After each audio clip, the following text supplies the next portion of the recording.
अब हम चलते हैं, बेसिकली ये हमारे एरियाज थे, एप्लीकेशन थे जहां पर हम लोग रेफ्रिजरेटर का यूज कर रहे थे या एयर कंडीशनिंग का यूज कर रहे थे। अब हम इस चैप्टर पे, फर्स्ट चैप्टर चूंकि कंप्लीट हो गया है, तो इस चैप्टर पे कुछ न्यूमेरिकल करते हैं, कुछ अच्छे लेवल के न्यूमेरिकल हम लोग करते हैं इस पे। चलिए पहला देखिए, पहला क्वेश्चन हम लोग देखते हैं, सिंपल से न्यूमेरिकल्स है। इन अ रेफ्रिजरेशन सिस्टम, अब देखो रेफ्रिजरेशन सिस्टम बोल रहा है, ठीक है, यानी कि रिवर्स कैरनॉट वाला सिस्टम है, which is operating on reverse Carnot, देखो लिख भी दिया इन्होंने, है ना, reverse Carnot cycle with temperature limit of 30 degree Celsius and -10 degree Celsius. दो टेम्परेचर लिमिट है, ध्यान से समझिए, एक तो हमारा 30 डिग्री सेल्सियस है और एक हमारा क्या है, -10 डिग्री सेल्सियस, ठीक।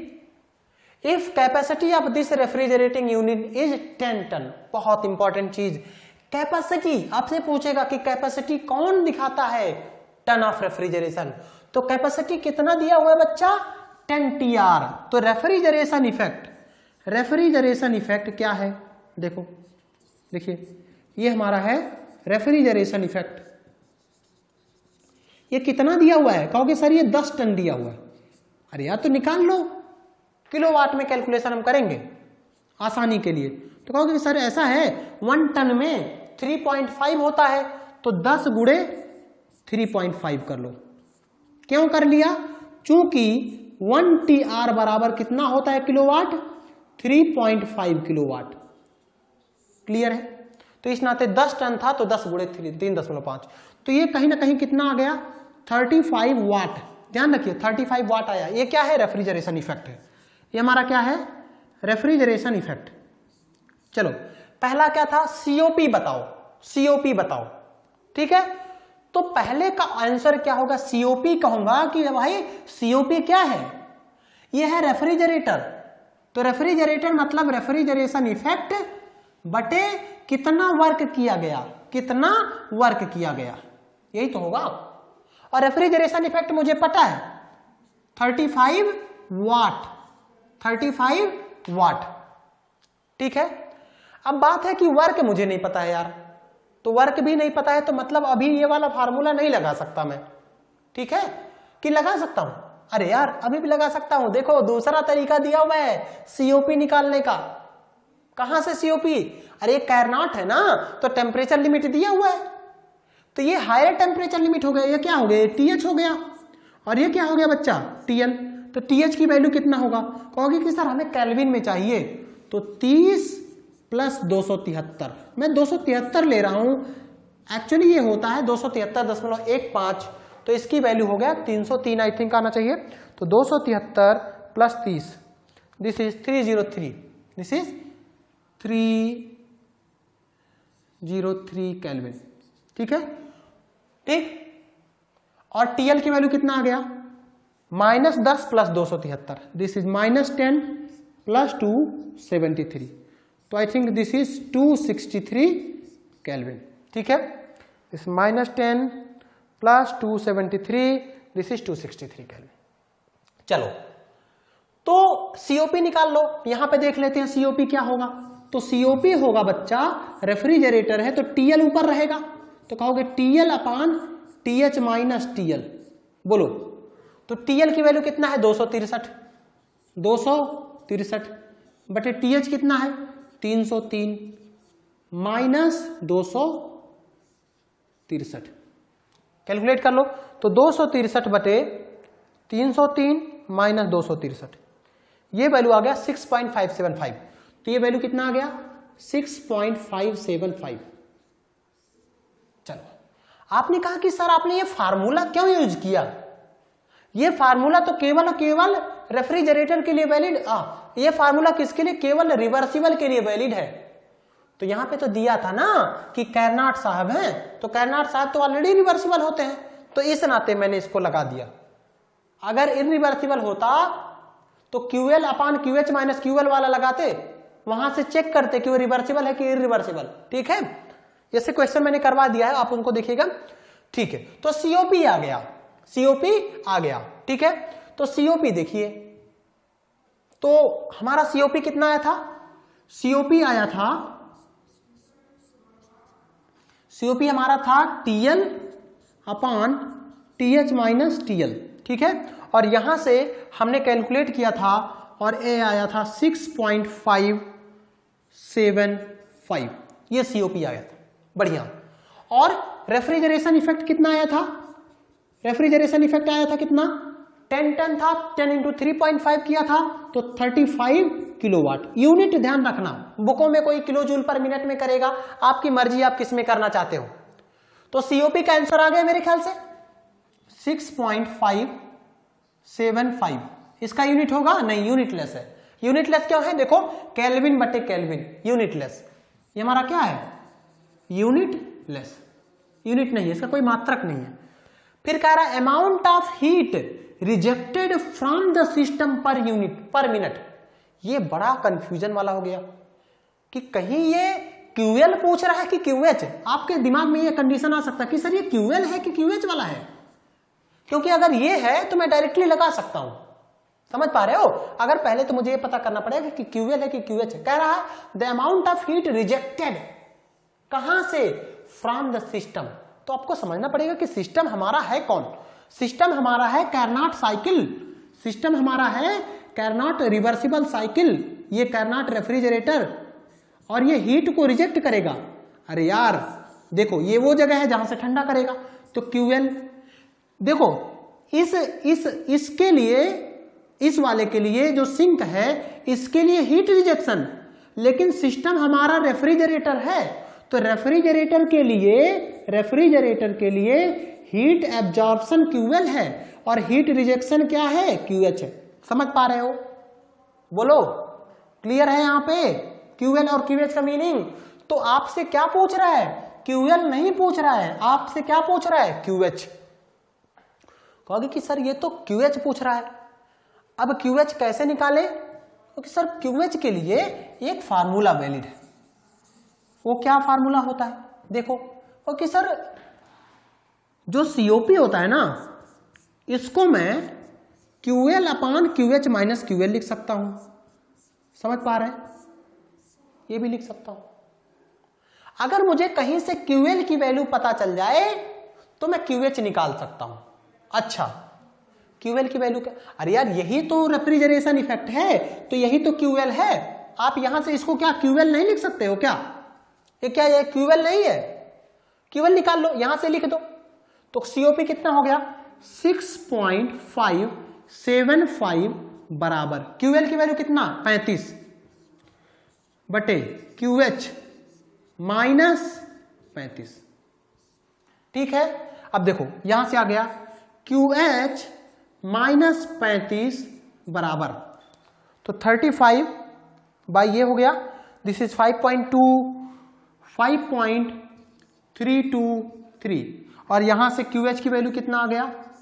यहां से QH की वैल्यू आ गया, ये ऐड हो जाएगा प्लस 35, तो 40.3231 किसमें आया? किलोवाट। ये 40.32 किलोवाट में आया, मतलब किलो जूल पर सेकेंड में आया। आपको चाहिए किसमें? पर मिनट, मतलब इसमें 60 से मल्टीप्लाई करना पड़ेगा ना, तो इसको कर दो 40.3231 गुणे 60, किलो जूल पर मिनट में आ जाएगा कि नहीं है? तो इसमें 60 से मल्टीप्लाई कर लो गुणे 60, ये 2419.39। ठीक है, इसका आंसर आ रहा है, ये मैं यहां पे लिख दे रहा हूं, इसका आंसर आ रहा है, इसकी वैल्यू आ रहा है 2419.39 किलो जूल पर मिनट। तो इसका आंसर कितना हो जाएगा? इसका आंसर देख लीजिए, इसका आंसर, इस वाले का आंसर हो गया 2419.39 किलो जूल पर मिनट। इसमें कोई डाउट नो, 2419 है ना, तो 2420 भी आंसर हो सकता है, आप इतना लिख देंगे। Horse power to drive machine, ये बहुत इंपॉर्टेंट है। हॉर्स पावर चाहिए है ना। तो पहले वर्क इनपुट, हार्स पावर मतलब हार्स पावर में निकाल लेंगे, पहले वर्क इनपुट निकालो। तो वर्क इनपुट क्या था, ये कहीं ये क्या QL बटे W नहीं था क्या, बोलो। COP बराबर QL बटे W नहीं लिख सकते हो क्या, कहोगे सर ये तो केवल इरिवर्सिबल। अरे नहीं, ये रिवर्सिबल और इरिवर्सिबल दोनों के लिए वैलिड है, ये भी रिवर्सिबल इरिवर्सिबल दोनों के लिए वैलिड है। ये वाला जो टेम्परेचर है ये केवल रिवर्सिबल के लिए वैलिड है। चलिए तो यहां से मैं W निकाल लूं, यहां से देखिए W निकाल लेते हैं, हमारे पास ये डाटा आ चुका है, हम लोग W निकाल लेते हैं। तो W निकाल लो, तो W बराबर QL की वैल्यू कितना था 35 बटे COP कितना है 6.575, ठीक है।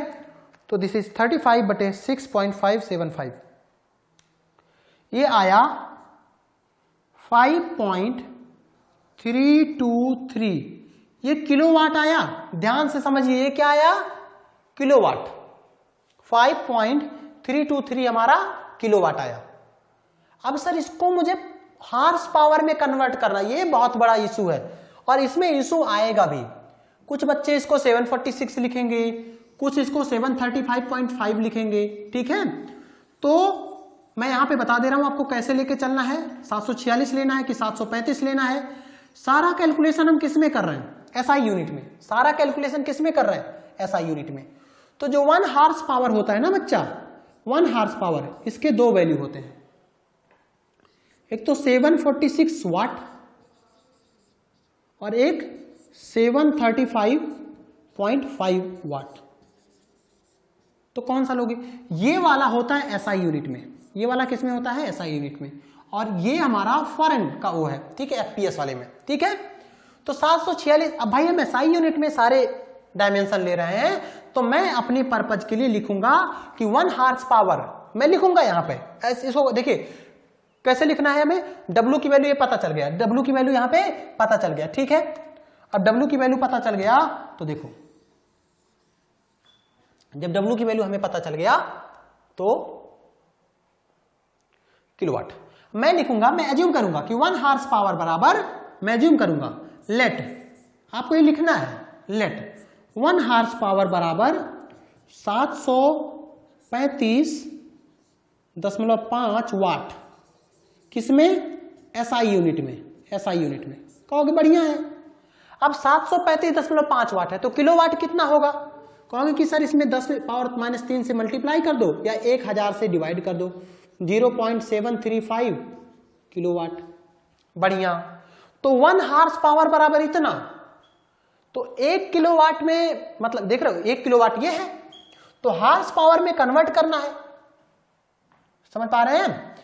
1 हार्स पावर में इतना होता है, इतना।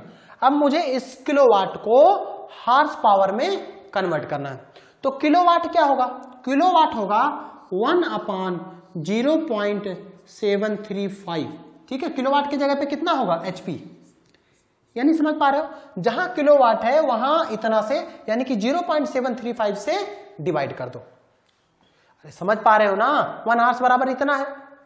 अब किलोवाट लिखना है तो किलोवाट की जगह पे क्या करोगे, वो 1/0.735 हार्स पावर, तो किलोवाट हटाओ और इस किलोवाट की जगह पे 1/0.735 हार्स पावर लिख दो। तो हार्स पावर में वर्क कितना होगा, कहोगे सर ये 5.323 बाई 0.735, और ये वैल्यू हो गया 0.735, ये आ गया 7.2424, ठीक है। तो हार्स पावर कितना हो गया, इसका आंसर क्या आएगा 7.2424, ये आपका हार्स पावर हो गया। किलोवाट में चाहिए कितना 5.325, हार्स पावर में चाहिए तो 7.2424 हार्स पावर हो गया। समझ पा रहे हैं, ये हमारा वर्क। इसमें मेरे ख्याल से कोई डाउट नहीं होगा। अच्छा एक चीज और, कोई कहता है कि सर ये बताओ, ये यहां देखो, यहां पे देखो, एक तरीका और था, यहां देखिए, यहां ये वर्क हमारा निकल गया। अगर मुझे QH निकालना था तो कोई और तरीका था क्या, देखो QH निकालना था, हीट रिजेक्शन निकालना था, तो उसका तरीका एक और था, क्या था, देखो यहां पर देखो एक छोटा सा इंजन रेफ्रिजरेटर बनाते हैं। रेफ्रिजरेटर को देखो छोटा सा बना लेते हैं समझने के लिए बस। यहां से QL आ रहा था, यहां से W आ रहा था। तो अगर 2 यहां से आ रहा है, 3 यहां से आ रहा है, तो 2 3 5 ही तो पहुंचेगा QH। तो QH की वैल्यू क्या निकल के आया? QH की वैल्यू QL प्लस W। अरे यार W बराबर QH माइनस QL ही तो होता है। तो QL कितना था? 35 किलोवाट। और W कितना निकल के आया है? वर्क डन कितना निकल के आया है? ये 5.32, दिस इज 5.3231। इसमें जोड़ दो प्लस 35, ये कितना है? 40.32। इसकी वैल्यू आया 40.32। लेकिन ध्यान दो किलोवाट है, समझ रहे हो? 40.32 क्या है? किलोवाट है। अब इसको किलो जूल पर मिनट में चाहिए था, तो ये किलो जूल पर सेकंड में है। तो इसमें 60 से मल्टीप्लाई कर दो। इसमें 60 से मल्टीप्लाई करोगे तो जैसे मल्टीप्लाई करोगे अगेन वही आंसर आ रहा है। इसका मतलब हमारा कैलकुलेशन क्या है? सही है। इसका मतलब हमारा कैलकुलेशन सही है। चलिए, एक ऐसे सिंपल से क्वेश्चंस आपके उसमें आने वाले हैं, बहुत दिक्कत नहीं होने वाला है। सीओपी आप डायरेक्टली निकाल लिए, अमाउंट ऑफ हीट रिजेक्टेड निकाल लिए। चलिए अब ये देखिए, ये क्या है? ये तो और आसान सा क्वेश्चन आ गया। क्या कह रहा है? कैरनॉट साइकिल है। कैरनॉट जैसे बोलिए मतलब TH TL सेम हो गया, वर्किंग फ्लूइड का टेम्परेचर सेम हो गया, ठीक है। Operating between temperature limit of 30 - 15 है। तो TH को मैं 15, देखो TH को मैं लिख रहा हूं 30-273, ऐसे लिखेंगे आप केल्विन में, ठीक है। तो TH की वैल्यू बताओ मुझे, और TL की वैल्यू कितना हो गया? देखो TL कितना है? -15। तो -15 प्लस का 273, ये केल्विन, ठीक है। इनकी वैल्यू देख लेते हैं कितना है। ये हो गया 30 plus 273, this is 303 kelvin, -15 plus 273, ये हो गया 258 केल्विन। ये कितना हो गया? 258 केल्विन। आप कैलकुलेशन जो है केल्विन पे ही हमेशा कीजिए, आपके लिए ज्यादा ठीक रहेगा। ये नहीं कि टेम्परेचर डिफरेंस के लिए सेम करें, ये करें वो करें, ठीक। चलो, find out COP, coefficient of performance, किसके लिए? When it is acting as a refrigerating machine. चलो ठीक है, तो आप तो डायरेक्टली लगा सकते थे, तो सीधे फार्मूला, सीधे क्या लग सकते थे? QL अपान QH माइनस QL। तो रिवर्सिबल है तो TL अपान TH माइनस TL भी लिख सकता हूं, ठीक है, डायरेक्ट फार्मूला पे। लेकिन इससे पहले आप एक नंबर डाल के रेफ्रिजरेटर बनाएंगे, आपको मार्क्स डिडक्ट नहीं करवाना है, आपको ज्यादा से ज्यादा नंबर लाना है। तो डायरेक्ट फार्मूला यूज मत करो। यहां पे कहोगे सर QL, और ये हो गया QH, और यहां पे W रेफ्रिजरेटर, और ये कितना हो गया बच्चा? ये 258, ठीक है। अच्छा, एक साथ कर देते हैं, एक साथ कर देते हैं तो आपको और मजा आएगा। यहां देखिए, यहां देखिए, एक साथ करते हैं, एक साथ करते हैं। चलो एक साथ करते हैं। देखो क्या है, ये देखो, ये हमारा क्या है? TH। ये हमारा TH है। TH की वैल्यू बताओ कितना? TH की वैल्यू है 303 केल्विन। TL की वैल्यू कितना है बच्चा? TL की वैल्यू है हमारा, TL की वैल्यू बताओ 258 केल्विन। 258 केल्विन, बढ़िया। आपने कहा कि सर पहला बताओ मुझे COP, जब ये रेफ्रिजरेटिंग मशीन की तरह एक्ट कर रहा है तो रेफ्रिजरेटर लगा दो। ये देखो W हो गया रेफ्रिजरेटर का, यहां से QL गया, यहां से QH गया, चलो एक एंटी क्लॉकवाइज घूम गया। तो अब इसका COP क्या होगा? कहोगे कि सर अब ये डाटा हमने लिख लिया है, इसको इरेज कर लेते हैं, ठीक है, स्पेस हमारे पास रहे। आप इसी सीक्वेंस में लिख रहेंगे जैसे मैं लिख रहा हूं, ठीक है। आप पहले टेम्परेचर को केल्विन में कन्वर्ट करेंगे, तभी आप करेंगे, ठीक। यहां समझिए, तो COP कितना निकल गया इस रेफ्रिजरेटर का? इसका COP निकल गया बच्चा रेफ्रिजरेटर का ना, TL अपान TH माइनस TL। अब आप डायरेक्टली फार्मूला यूज कर रहे हो तो कोई दिक्कत नहीं है। तो अब देखो TL की वैल्यू कितना हो गया? 258 बटे 303 माइनस 258, इसकी वैल्यू निकाल लो। ये वैल्यू हो गया 258 बटे 303 माइनस 258, 5.73। इसकी वैल्यू कितना आया? 5.73। तो इस वाले का आंसर कितना आ गया? इस वाले का आंसर हो गया 5.7333 यूनिटलेस होगा, सीओपी है।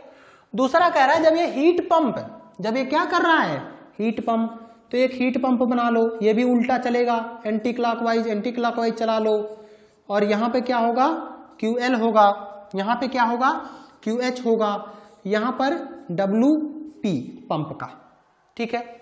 तो इसका सीओपी क्या होगा, और कि सर जो सीओपी होता है ना रेफ्रिजरेटर का, तो ये होता है, लेकिन सीओपी जो होता है हीट पंप का वो होता है TH ऊपर आ जाता है, TH/TH माइनस TL, ठीक है, यहां देख रहे हो। अच्छा अब ये कैलकुलेट कर लो, तो यहां पे TH का क्या मीनिंग है, TH का है 303 और इधर 303 माइनस 258, पक्का इसकी वैल्यू निकाल लो। देखो 303 बटे 303 माइनस 258, ये वैल्यू है 6.73 इवन 33। आप इसको चेक भी कर सकते हो, कैसे चेक कर सकते हो, देखो एक फार्मूला याद है आपको बताया था, COP of heat pump is equal to 1 plus COP of refrigerator. Refrigerator का सीओपी एक ज्यादा होगा किससे, सॉरी हीट पंप का सीओपी रेफ्रिजरेटर से एक ज्यादा होगा। रेफ्रिजरेटर का देखो 5.733 आया, तो इसका एक ज्यादा आया 6.733 आया ना, तो इसका मतलब हमारा आंसर सही है। हमेशा नहीं, जब सेम टेम्परेचर में ऑपरेट कर रहा हो, देखो सेम टेम्परेचर लिमिट में ऑपरेट कर रहा है, इस नाते जो हीट पंप का सीओपी एक ज्यादा आया किससे, हीट इंजन से। और देखो एक शॉर्ट तरीका मैं बताता हूं, अच्छा अभी शॉर्ट तरीका बाद में पढ़ते हैं, शॉर्ट तरीका का कोई मतलब नहीं है ना। ये देखो पहले रेफ्रिजरेटर हो गया, हीट पंप हो गया, जो शॉर्ट तरीका मैं बताऊंगा वो चेक करने के लिए होंगे कि कहीं आपने आंसर गलत तो नहीं कर दिया है, वो चेक कर सकते हो, उसके लिए आप उस तरीके को यूज नहीं करना है आपको। चलिए ओके, तो मैं ये देखिए इसको मैं इरेज कर देता हूं, ये रेफ्रिजरेटर का हो गया, हीट पंप का हो गया, दो चीज हम लोगों ने कर लिया। मेरे ख्याल से इंजन में कोई परेशानी नहीं होगी, तो इंजन में देख लीजिए इसका आंसर कितना आया 6.733, इस वाले का आंसर कितना है 5.733 हो गया, इस वाले का आंसर बताओ कितना हो गया, इस वाले का आंसर हो गया 6.733 यूनिटलेस। चलो अब इंजन लेते हैं, जब इंजन ऑपरेट करेगा तो इंजन तो ऐसा होगा, आप चाहो तो तीनों का अलग अलग डायग्राम बना लो, ठीक है, उससे आपको अच्छे नंबर मिलेंगे। ये W इंजन, ठीक है। एफिशिएंसी क्या होगा, सर कहोगे कि एफिशिएंसी इंजन की होगी ना, वर्क डन बटे हीट सप्लाइड, नेटवर्क, तो नेटवर्क क्या हो गया QH माइनस QL बटे हीट सप्लाई है QH, हीट सप्लाई है ना। अब देखो ये हमारा डायरेक्शन क्या हो गया, अपोजिट हो गया, ये हमारा होगा, ये गलत हो गया, ठीक है।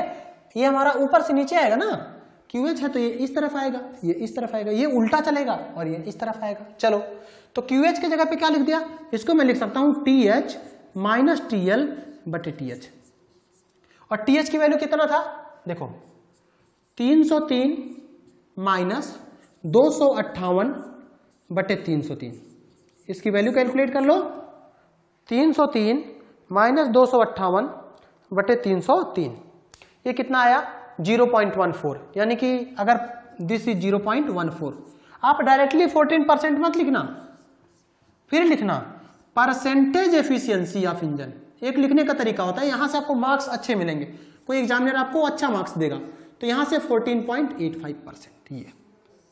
अब चलो अब चेक करते हैं, अब क्या करते हैं, चेक करते हैं कि हमारा आंसर सही है कि नहीं, शॉर्टकट मेथड से 14.85%, ठीक है, ये आ गया।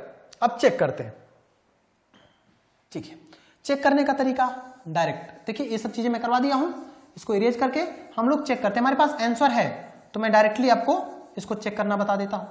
चलो एक लाइन में आपका, क्योंकि आप लगाओगे तो इसी तरीके से जैसे मैंने लगाया है, ठीक है, लेकिन बाद में चेक कर सकते हो कि हमारा आंसर सही है कि नहीं। अब देखो सिंपल सा, सीओपी ऑफ हीट पंप क्या था 1 प्लस COP ऑफ रेफ्रिजरेटर था, याद है, और यही था 1 upon efficiency of heat engine. पक्का? अब देखो, अगर रेफ्रिजरेटर का COP